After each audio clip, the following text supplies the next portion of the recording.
छपेगी, चाहे जो भी हो अंजाम। नमस्कार, मैं हूं अंजलि और आप देख रहे हैं कलयुग की कलम समाचार पत्रिका। आइए नजर डालते हैं आज की प्रमुख खबर पर। नकली खाद की 400 बोरियों के साथ हत्थे चढ़े दोनों अभियुक्तों को गिरफ्तार कर भेजा जेल। उत्तर प्रदेश के जनपद शाहजहांपुर में कलान पुलिस और कृषि विभाग की संयुक्त टीम ने नकली खाद के साथ 2 अभियुक्तों को गिरफ्तार किया है। मुखबिर की सूचना पर थाना प्रभारी दिलीप कुमार सिंह व कृषि विभाग अधिकारी सतीश चंद्र पाठक ने संयुक्त टीम के साथ कई स्थानों से नकली डीएपी यूरिया खाद बरामद की। बाराकला चौकी से 200 मीटर दूर शराब ठेका के सामने खड़ी पिकअप से नकली खाद की 400 बोरियां बरामद की गई। बताया जा रहा है कि यह अभियुक्त नकली खाद बेचकर किसानों को गुमराह किया करते थे।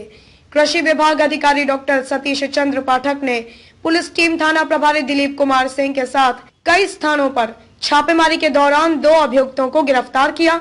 अभियुक्तों की पहचान पंकज वर्मा पुत्र विजय वर्मा निवासी नेगोकी, आयुष गोयल पुत्र अशोक गोयल निवासी वृंदावन कॉलोनी को गिरफ्तार किया गया, जिनके कब्जे से 400 बोरी नकली खाद इफ्को डीएपी की 104 बोरी, 261 बोरी जिप्सम दानेदार कैल्शियम सल्फेट, 36 बोरी Indian potash IPL, 2 Android mobile व नकली खाद से भरी पिकअप को मौके पर सीज किया गया।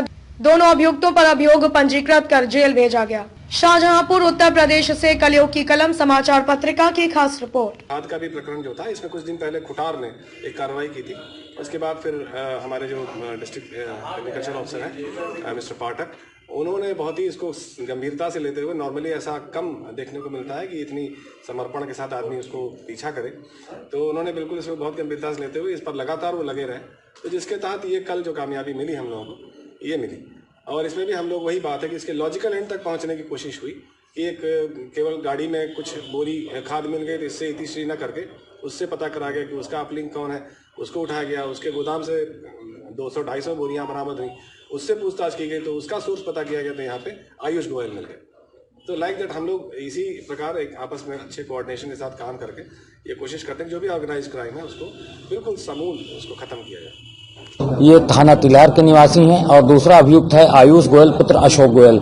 ये वृंदावन कॉलोनी थाना कोतवाली का ही रहने वाले हैं। ऐसा माना जाता है कि ये बहुत दिनों से इस व्यवसाय में लिप्त थे और इनका मोडस ऑपरेंडी ये था कि ये जिप्सम के बैग में डीएपी की कोटिंग करके और उसको जिप्सम जैसा बनाकर इफ्को ब्रांड से सस्ती दरों पर सप्लाई दे देते थे। लगभग 200-250 का बैग इनका पड़ता था और किसान तक जाते जाते ये लगभग 800-1000 जो उसका बाजार मूल्य होता है 1200 रुपए तक के बाजार मूल्य में पहुंच जाता था। निश्चित रूप से वो अपने डिस्ट्रीब्यूटर को और अन्य लोगों को थोड़ा ज्यादा कमीशन देते रहेंगे ताकि उनको भी इसमें बिक्री में सहयोग मिल सके। तो किसानों को होने वाली इस हानि को बचाने के लिए कृषि विभाग, विशेष रूप से जो हमारे जिला कृषि अधिकारी सतीश चंद्र पाठक और जो हमारे एसएचओ थाना कलान है मिस्टर दिलीप कुमार और उनके साथ उप निरीक्षक थे मिस्टर आरिफ मोहम्मद आरिफ खान और 3 कांस्टेबल, इनकी एक टीम बनाकर कल इसको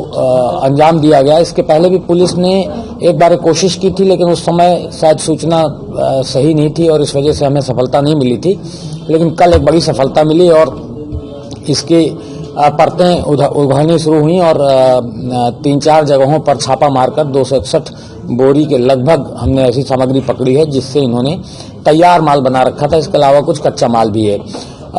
दोनों अपराधियों के टेलीफोन रिकॉर्ड की छानबीन पुलिस के द्वारा की जा रही है। उससे ये समझ में आया है कि अन्य जनपदों में भी ये इस प्रकार की खाद की सप्लाई देते थे, जिसमें बदायूं, पीलीभीत, इन 2-3 जनपदों का नाम आया। तो इस प्रकार से एक अंतर जनपदीय गिरोह के रूप में ये कार्य करते थे और इसमें मुख्य अपराधी जो आयुष गोयल है उसको गिरफ्तार कर लिया गया है। उसके गोदाम में छापा मारा गया था। यद्यपि मुझे लगता है उसको भनक लग गई थी, उसने माल काफी हटा दिया था, लेकिन फिर भी बहुत सारा माल वहां से बरामद हुआ है। अब पुलिस अधीक्षक और मेरे द्वारा इस पूरी घटनाक्रम को इस नजरिए से पर्यवेक्षित किया जा रहा है कि क्या इनके द्वारा कोई गिरोह बनाकर ये कार्य किया जा रहा था। अगर गिरोह बनाकर ये कार्य किया जा रहा था तो इससे इन्होंने कब से कब कितनी और कैसे संपत्ति अर्जित की है, ताकि गिरोहबंद अधिनियम के तहत इनके विरुद्ध हम कार्रवाई करते हुए इनकी संपत्ति को गैंगस्टर एक्ट में कुर्क नीलाम कर सके और इससे जो उन्होंने धनोपार्जन किया है उसको ले सकें। तो इस दिशा में भी आगे प्रयास किया जाएगा। मेरी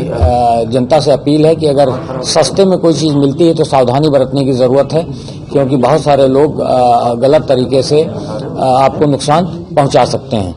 तो ये इस पूरे घटनाक्रम के अनावरण के लिए मैं अपनी पुलिस टीम को, विशेष रूप से थानाध्यक्ष कलान और इंस्पेक्टर कोतवाली को और अपने जिला कृषि अधिकारी डॉक्टर सतीश चंद्र पाठक और उनके लोगों को मैं और पुलिस अधीक्षक महोदय बहुत बहुत शुभकामनाएं देते हैं। और हम आशा खबरों में अब तक के लिए बस इतना ही। मिलते हैं फिर किसी खास खबर के साथ, तब तक के लिए नमस्कार।